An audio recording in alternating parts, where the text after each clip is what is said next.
نہ تیرا ہے نہ میرا ہے یہ ہندوستان سب کا ہے، نہ تیرا ہے نہ میرا ہے یہ ہندوستان سب کا ہے، نہیں سمجھی گئی یہ بات تو نقصان سب کا ہے، جو اس سے مل گئی ندیاں وہ دکھلائی نہیں پڑتی، مہاساگر بنانے میں مگر احسان سب کا ہے۔ آج یوم آزادی کا 76واں سال، یہ وہ جشن کا دن ہے، یہ وہ فرحت و انبساط کا دن ہے کہ مکمل 200 سالہ غلامیت کی زندگی بسر کرنے کے بعد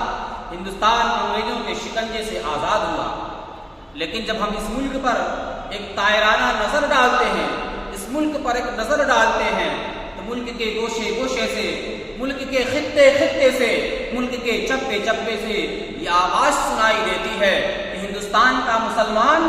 اس ملک کو اپنا ملک نہیں سمجھتا، کہ ہندوستان کا مسلمان اس ملک کو وطن عزیز نہیں سمجھتا، ہندوستان کے مسلمان کو اس ملک سے محبت نہیں ہے، ہندوستان کے مسلمان کو اس وطن سے محبت نہیں ہے۔ تو میں بات کہتا ہوں قسم پا خدا کی، اگر ہندوستان کے مسلمانوں کو اس ملک سے محبت نہیں ہوتی تو 1754 کے اندر میدان جنگ کے اندر نہیں آتے، اگر ہندوستان کے مسلمانوں کو اس ملک سے محبت نہیں ہوتی تو 1757 کے اندر انگریزوں کے خلاف جنگ نہیں کرتے، اگر ہندوستان کے مسلمانوں کو اس ملک سے محبت نہیں ہوتی تو 1764 کے اندر بکسر کی جنگ نہیں کرتے، اگر ہندوستان کے مسلمانوں کو اس ملک سے محبت نہیں ہوتی، اگر ہندوستان کے مسلمانوں کو اس ملک سے محبت نہیں ہوتی تو 1799 کے اندر ٹیپو سلطان اپنی جان کا نذرانہ نہیں پیش کرتے، اگر ہندوستان کے مسلمانوں کو اس ملک سے محبت نہیں ہوتی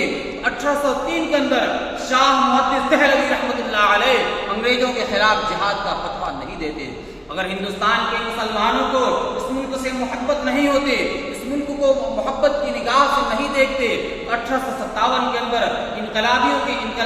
قیادت بہادر شاہ ظفر نہیں کرتے، تحریک ریشم ایمان چلانے والے محمود الحسن دیوبندی رحمۃ اللہ علیہ کالے پانی کی سزائیں نہیں کاٹتے، مولانا جعفر تھانیسری انگریزوں کے خلاف منصوبے نہیں بناتے۔ جب گلستان کو خون کی ضرورت پڑی سب سے پہلے ہی گردن ہماری کٹی، اب کہتے ہیں ہم سے یہ اہل وطن، یہ وطن ہے ہمارا تمہارا نہیں۔ میرے بزرگوں، جب بہادر شاہ انگریزوں کو یہ احساس ہو گیا تھا، انگریزوں نے یہ محسوس کر لیا تھا اگر ہمیں اس ملک کے اندر رہنا ہے، اپنا سکہ جمائے رکھنا ہے، امن چین کے ساتھ تجارت کرنا ہے، اس ملک کے اوپر قابض رہنا ہے، کہ ہندوستان کے اندر سے مسلمانوں کو نیست و نابود کر دیا جائے، خاص طور سے وہ علماء کرام کو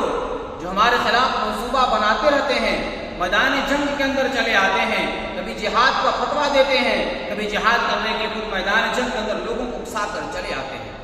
لہذا انگریز افسر نے اس بات کا حکم دیا کہ مسلمانوں کا قتل عام کیا جائے، ان کو پھانسی کے پھندے پر لٹکایا جائے، عالم دین کو نیست و نابود کر دیا جائے۔ لہذا کشمیر سے لے کر کنیا کماری تک علماء کرام کو پھانسی کے پھندے پر لٹکایا گیا۔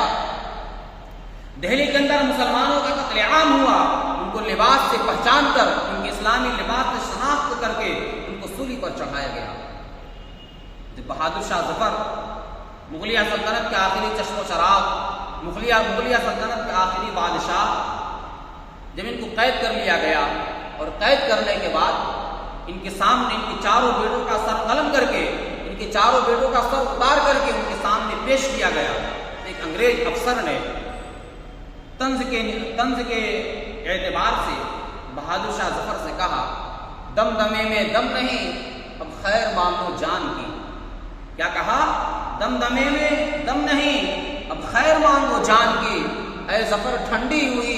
شمشیر ہندوستان کی۔ یعنی اس کا کہنا یہ ہے اب میرا کوئی مقابلہ نہیں کر سکتا، یہ تمہارے چشم و چراغ ختم ہو گئے، اب کوئی مجھ سے آنکھ میں آنکھیں ملا کر بات نہیں کر سکتا، میرا کوئی مقابلہ نہیں کر سکتا۔ ہندوستان کی تلوار کے اندر ہندوستان کی شمشیر میں زنگ لگ چکا ہے، ہندوستان کی تلوار ٹھنڈی ہو گئی ہے، اب میرے مقابلے کی نہیں ٹک سکتی۔ تب بہادر شاہ ظفر نے اپنے دیش واسیوں کو اس شعر کے اندر حکم دیا اور کہا، غازیوں میں بو رہے گی جب تلک ایمان کی۔ کیا کہا؟ غازیوں میں بو رہے گی جب تلک ایمان کی، تخت لندن تک چلے گی تیغ ہندوستان شہید اشفاق اللہ کو جب پھانسی دینے کے لیے لے جانے لگے تو پھانسی دیتے وقت ان سے پوچھا گیا آپ کی کوئی آخری اچھا،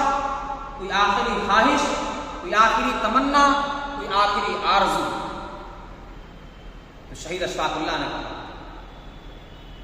کوئی آرزو نہیں ہے، کوئی آرزو نہیں ہے، بس آرزو ہے اتنی ذرا سی رکھ دے کوئی خاکی وطن کفن پہ۔ انہوں نے کہا میں جب شہید ہو جاؤں، دنیا سے میری روح چلی جائے تو میرے کفن کے اندر اس وطن کی مٹی کو رکھ دینا۔ تو نے نفرت کا جو بازار سجایا ہوا ہے، تو نے نفرت کا جو بازار سجایا ہوا ہے، تو یہ کہتا ہے کہ مسلمان پر آیا ہوا ہے، آج جیت کر دکھلاؤں وطن کا نقشہ، میرا بھارت میری سانس